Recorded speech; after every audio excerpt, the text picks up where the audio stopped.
Hello বন্ধুরা, সবাই কেমন আছো? তো আশা করছি সকলেই ভালো আছো। তো ভালো থাকারই কথা, কারণ এখনের ওয়েদার একদমই সুন্দর, কারণ বৃষ্টি হচ্ছে রেগুলার এখন, আর গরম তো একদমই নেই বললেই চলে। তো তাই আমি দই পটল বানালাম।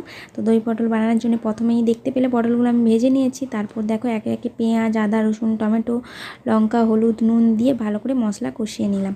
কষিয়ে এর মধ্যে একটা পেস্ট দিয়েছি, আর পেস্টটা আমি কি দিয়েছি বলে দিচ্ছি। ওর মধ্যে দিয়েছি জিরে, পোস্ত, কাজু, পেঁয়াজ, টমেটো আর দুটো কাঁচা লঙ্কা দিয়েছি, দিয়ে পেস্টটা বানিয়েছিলাম। তো পেস্টটা দিয়ে দিলাম, দেখো দিয়ে ভালো করে আবার একটু নেড়ে চেড়ে দইটা দিয়ে ভালো করে আবার নেড়ে চেড়ে নিলাম, আর একটু জল দিয়ে পটলগুলো দিয়ে দিলাম।